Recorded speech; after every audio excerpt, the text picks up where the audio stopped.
Hi everybody, today I'm going to show you Freewell's new magnetic variable ND filter and how I use this to get the perfect shutter speed. Let's head outside.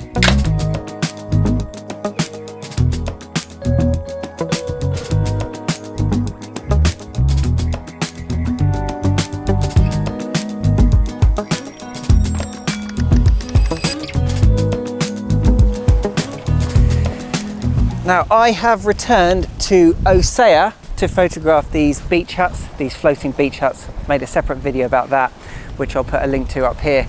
Now, the reason I've come here is because you've obviously got some water and I'm going to be talking to you about how I get the perfect shutter speed. Now, in terms of variable neutral density filters, if you're not familiar with them, quite simply, they are two polarizers sandwiched together. You cannot detach them from one another. You screw it to the front of your lens and then you turn the one on the front to get the desired neutral density. Hence variable neutral density. Now, variable ND filters, generally they're used for video because you want to control the shutter speed when you're making video. So I shoot at 25 frames per second, and that means I have to constantly keep my shutter speed at 1/50th of a second. So right now I've actually got the variable ND filter on and I'm maintaining the correct shutter speed for video.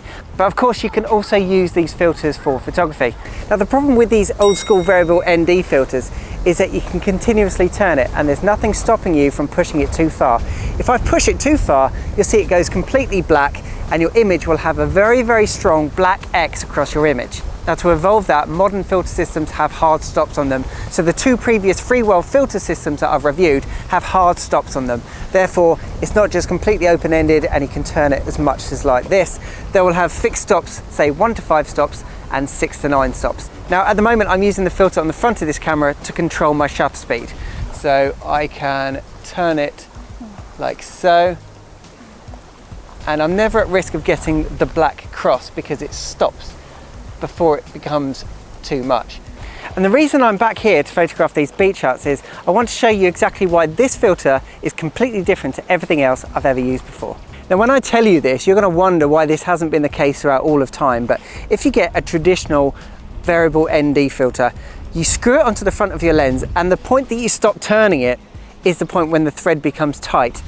And then the filter that's on the front, the second polarizer, you then turn to control the amount of neutral density. But you've got no control over the first filter, how much polarization that is doing. It's just at the point that it goes on the thread, that's how much polarization you're getting.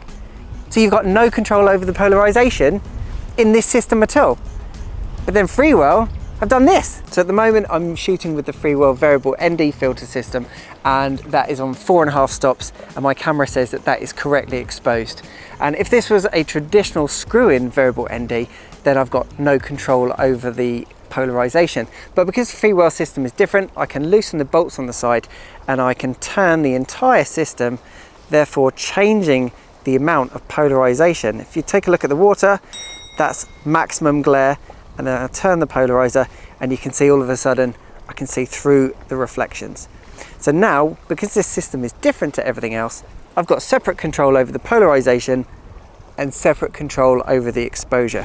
Future Ben here. The waves at Osea weren't exactly getting my point across about this whole half-a-second exposure thing. So what I've done is I've come down to my local beach, which is Shore and by Sea in the harbour, and I'm photographing the sea defences. Now, because I've actually got some half-decent waves this morning, I'm able to do some slightly faster shutter speeds, around half a second, to actually capture the energy of the waves. Let me show you. This is our subject for today. You can see these very rustic looking sea defences. I've been coming here for years and yeah, these things certainly take a beating. But really quite interesting subjects for long exposures.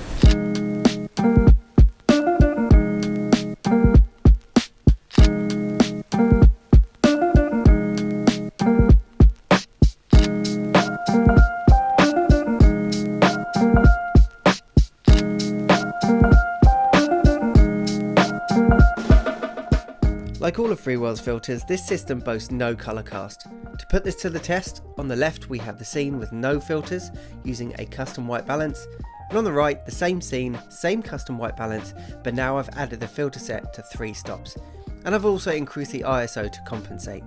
As you can see, there are no colour casts as a result of using this filter. Now, one of the other things that definitely shouldn't be overlooked is the fact that this new filter is a 3 to 7 stop. That's different to everything else. Take Freewell's previous filters, for example. These filter kits come with a 1 to 5 stop or a 2 to 5 stop and 6 to 9 stop. That's quite typical for the variable ND market, and that means you've got to have 2 filters. But I think what Freewell have done with this new 3 to 7 stop, they found the sweet spot. With the previous system, where I've got a 2 to 5 stop or a 1 to 5 stop, I would use the 2 to 5 stops the most.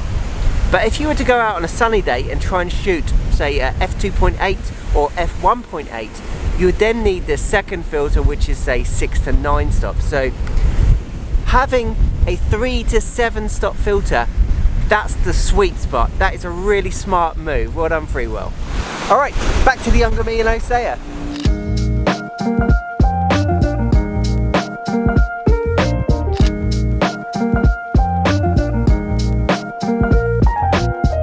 There we go, and 1 hour later, and the tide has completely gone. Today was specifically high tide. I think we're up to something like 5.9 meters here. Yeah, mega high tide. It was almost up to the top of the stairs of the beach huts. And there are actually some people in the beach huts and they couldn't get out until the tide had gone away. Anyway, we are talking about filters. Why would you, as a landscape photographer, use a variable ND? Well, it's kind of choice really, because in my camera bag, I normally have a 10 stop filter and a 6 stop filter if I'm going out and shooting some long exposures. But sometimes if you're shooting, say, the waves or a seascape or maybe a waterfall, sometimes a 30-second, 1 minute, 2 minute exposure is not the look you're going for. It will give you a very soft, smooth, ethereal look to your water. And maybe you want to have a bit of texture in the water, give it a little bit of energy. And for those instances, you're going to use a different type of filter. So I'm definitely going to be using this new Freewell variable ND for both videos and for landscape photography when I need to get the precise shutter speed that I'm looking for. Before I forget, this is obviously magnetic, which I said in the introduction. So therefore you kind of put the original filter onto your camera lens and then it's just magnetic from that point onwards. It comes with a magnetic lens cap, which has got like a little ring on it. Helps you take that off because the magnets are pretty strong. And on the other side of it, you've also got, I don't know what you'd call it, but it's another magnetic cap that goes on the lens side of the filters. So that way you can kind of sandwich your filters so that you don't scratch the glass, and you can put that in your pocket or in your camera bag and you don't have to worry about them getting damaged. All right, a nice quick video from me. If you've got any questions, then let me know in the comments down below. And if you're thinking of picking one of these up, I'll put a link in the top of the description. Thanks for watching. If you've enjoyed it, give it a like. I'll see you in the next video.